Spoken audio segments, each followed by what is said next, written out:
Michael R Fletcher. Now sit back and prepare to be entertained.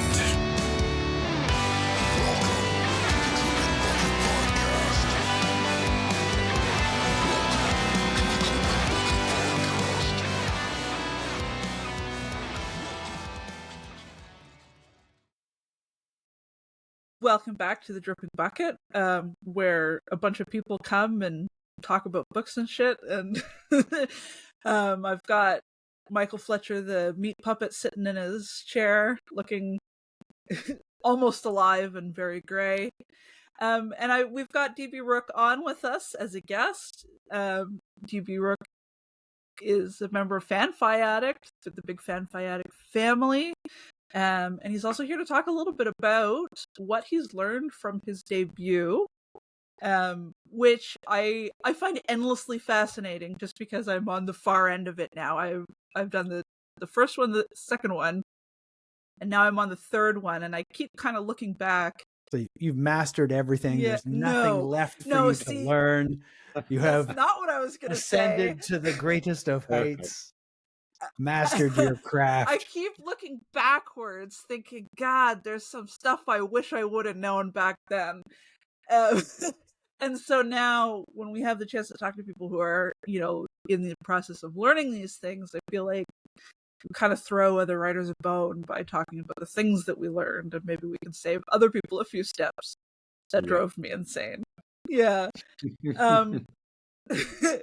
So in the last episode, you were talking about how with Callus and Crow, you didn't know what you didn't know, which is fair. Yeah. But you also were talking about how with the second book, you're really excited to show people what you've learned and how much you've grown. So I'd like to open up the floor to you to talk a little bit about some of those things, because I think that would be good for writers, but also good for you. I think it's your turn to talk about how great you are now. I'm great. I am great. Yeah, exactly.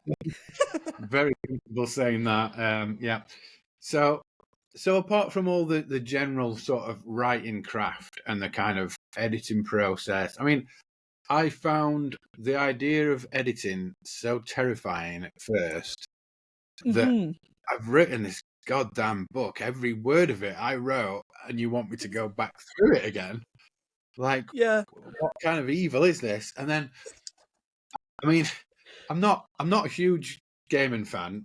Nothing against him, but I just don't know his work much. But I saw a tiny little clip of him saying the editing process is the best bit because you get to go through all those words you wrote and make them sexy and make them shine. And that just changed my frame on it all, really. And I thought, this is an opportunity, not a drag. It's like, so apart from that sort of thing where it's kind of changing how you look at the work you're putting in, so you go back and then you can make that, that sentence a bit slicker, or you can polish here and there. There was definitely something around marketing and selling the book. Now I've been through a process of selling the book. I know all those times where I wish I had a sentence that hit hard like this that I can put on a poster. Now I can write that because I'm at the beginning of it. So I can write a scene where I go, ha, boom, this, and it sounds really exciting. So I can lift that and use it for later on when I'm trying to sell how great my book is. So that was as easy as that is. That was a big one for me. Like, retro sort of fitting the wording and the themes and the, Callus and Crow's got a lot of ingredients in it. It's got vampires, it's got druids, it's got cannibals, it's got steampunk. It's kind of got arguably too much in it. But now I can use all those palettes and paint a better picture. I guess that's what I'm trying to mumble around saying. I've got all these ingredients. I've got a world. I don't have to use them all, but I can if I want to.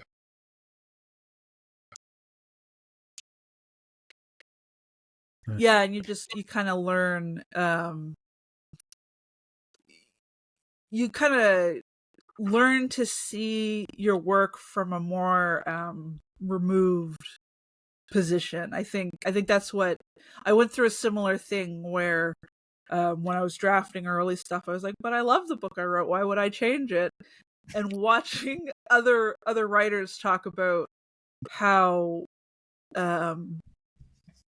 what their changes did and what the purpose of the changes were, like the focus on making sure character arcs are consistent and the focus on, I don't know, emotional beats.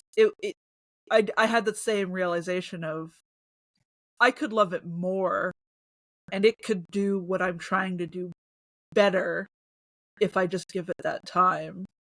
And I feel like that realization lets you be more objective about your work. I think so I that think from a point of I love it, but it's not working. Yeah.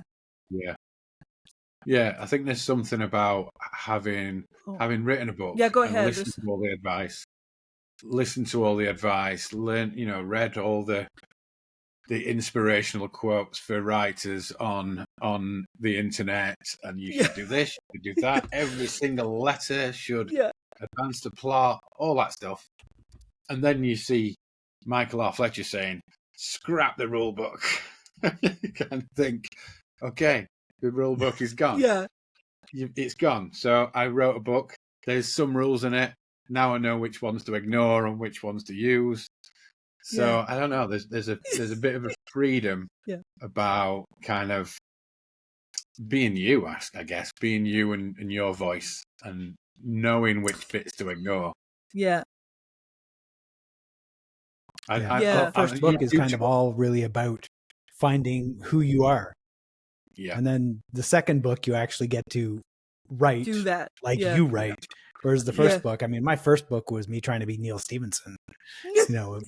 Beyond Redemption was the first time where I was like, oh no, this is who I am. All right, I got it.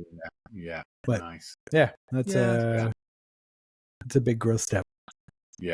So has your writing process changed much from book 1 to book 2? The process. So my process is very, I don't have a lot of time. I have a kind of a very demanding day job. I've got 2 kids, like many people have. I've got a lot of things that suck up my time. So it's very rare that I get to sit down for an amount of hours and do what I need to do. So I would say, the process has changed in that I'm not afraid. I'm not afraid of how many words I need to write because I know I can write that many words. I know I can tell that story in this chapter and in this section. But actually finding time to have an hour of getting in the zone and then having 5 hours to write, that is very, very difficult. But I'm not afraid. I was afraid in Callous and Crow that I would never get there. I'd never make it to the finish line. And I've proved I can do that. So I feel a little bit relieved about that. Yeah. Finishing that first book is just a huge weight. I mean, now you know you can write a book. There's that. That's probably the one doubt that stops more writers than anything.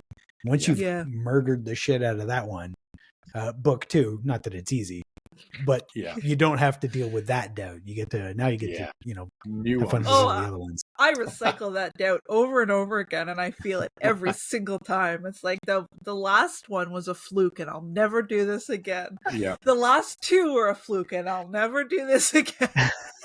So I don't know about that, but yeah, there is a freeing feeling of like, no, I have actually done this before, and it doesn't matter if I only get 20 minutes a day. I can do this again. It'll just take a little bit longer than some people. So are you a like first thing in the morning before the kids get up kind of writer, or in the evening? I should be. That's absolutely when I should be writing, when kind of everybody else is taken care of. But not really. No, I'm a kind of some things I will have stewing in my mind, and I can sit in half an hour and quickly get it out. But if I'm writing a longer piece, I need to find 3 or 4 hours. I need to kind of book some time off work, or make sure that the kids are in a certain place and they're content and fed and watered, and I can just lose myself a little bit. But we don't get a lot of that. Yeah, I imagine. Yeah. Calling in writing to work is a power move for sure. Like, I can't come in today, boss. I've got a few thousand words to do. Yeah. I can't come into work. I've got a bridge where book 1 hits book 2, and I need to stay at home. Yeah. Power move. Yeah. Yeah. Yeah, I always loved loved, probably the wrong word. I used to get up at 4:00 in the morning, so I'd get 2 or 3 hours before the kids got up, and that was kind of like the only writing time I'd ever find.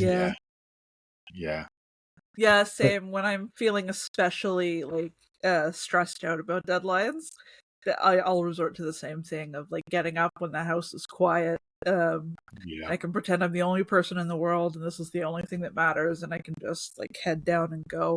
But I am not a morning person, so it takes a lot of desperation to get my ass out of bed early like that.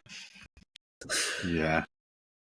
I also have a bit of a thing about dog walking as well. So when on the days that I can put some time into writing, I write and write and write and write, and then I need to walk my dog so that I can just think about what I've just done. Think about your actions, and then I come back in and sort of carry on. But if it's in the morning, I don't know. It'll be a new experience for me. Maybe I should report back. Yeah. Yeah, there is a lot to be said of having like a busy body, but not much that you need to do with your mind, like you said, walking the dog or something, where it lets you ruminate on things with a lot more clarity than if you're trying to multitask with other things.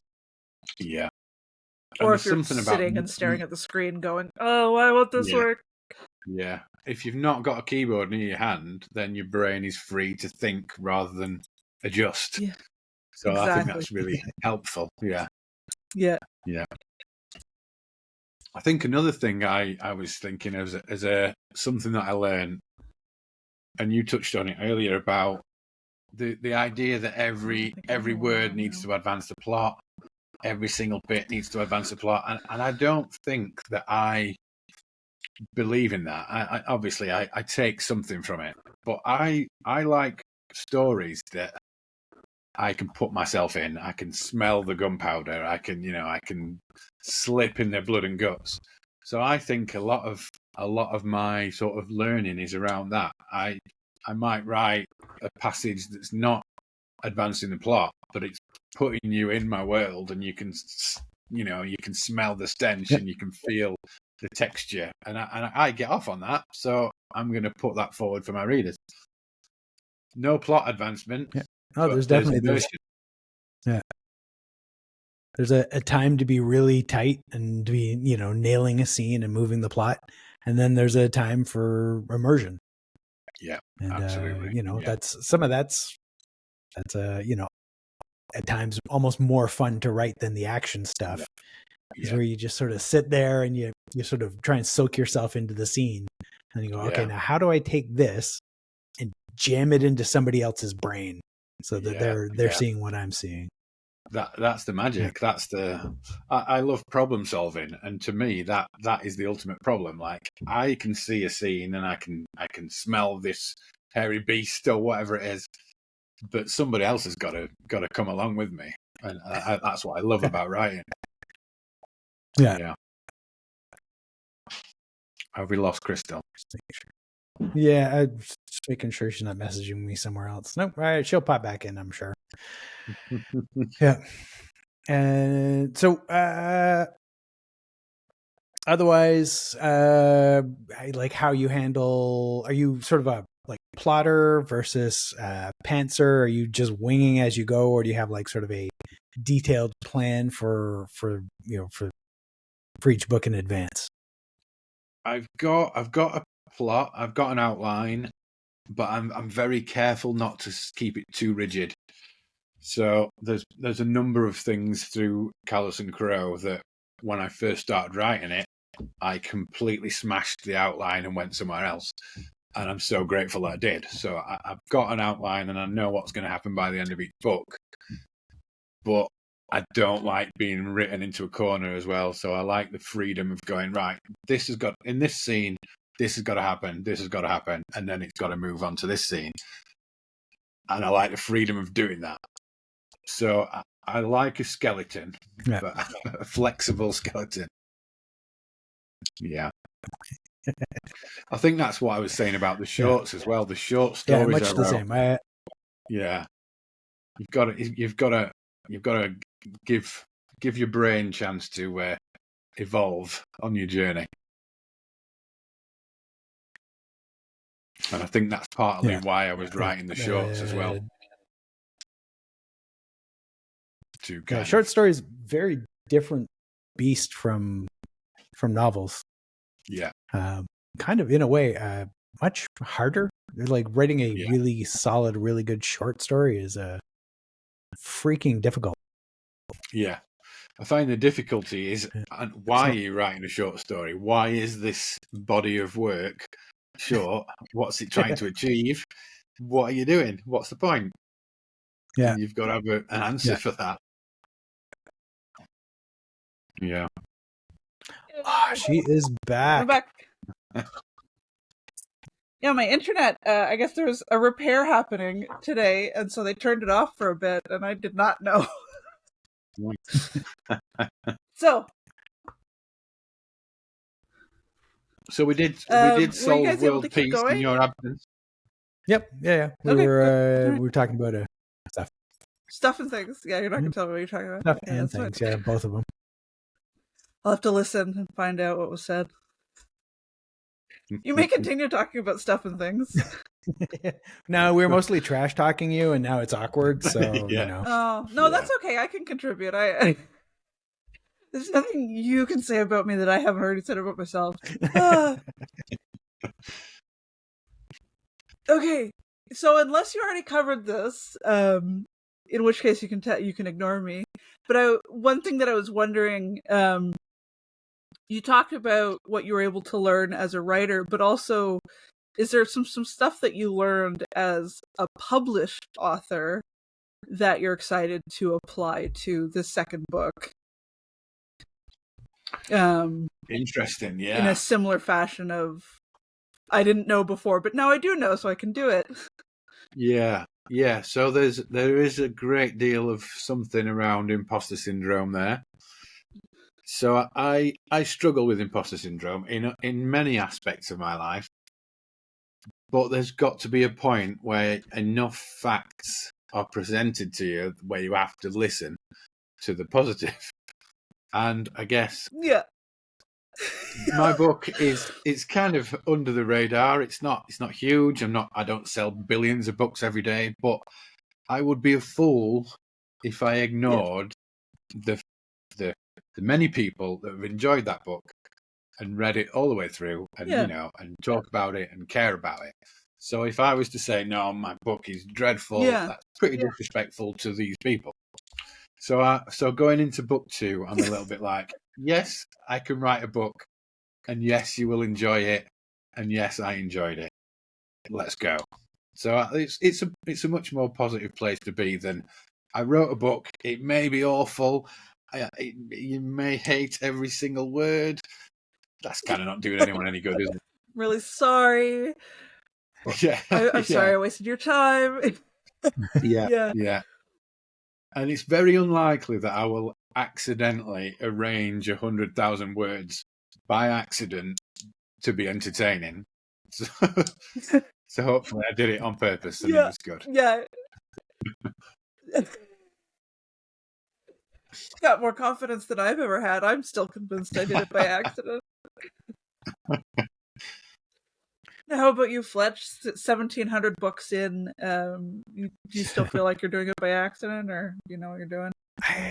I don't feel like I know what I'm doing. I don't think it's an accident anymore, but I still don't actually understand what's happening. Okay. So it's somewhere in between. You're willing to I'm acknowledge always- that you're doing something right, but you don't know what that is. Yeah. There's something I think it's I am ignorant about what I'm doing in just the right way. Yeah. That tracks. So it's not really an accident, but because I don't actually know how to write a book, I am kind of fucking it up in a way people are finding entertaining. Yeah, people like the mess. Yeah. Nice.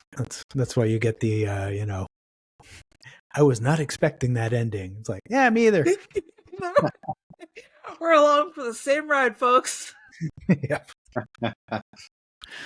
That is one of my favorite things about the feedback of Callous and Crow is that a lot of people that I have a lot of respect for were pretty hurt by a certain event towards the end that I feel equally sorry about, but actually I love the idea that it hurt that much.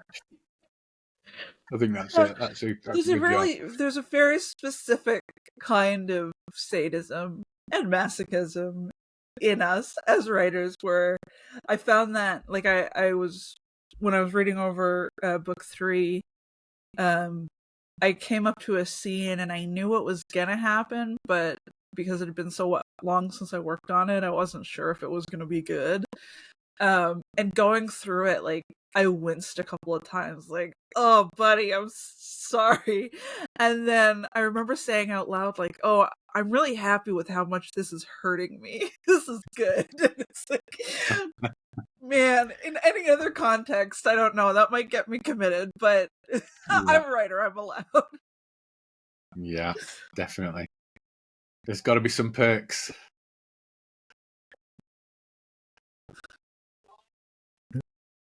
All right, we're hitting about 20 some odd minutes. Shall we wrap it here?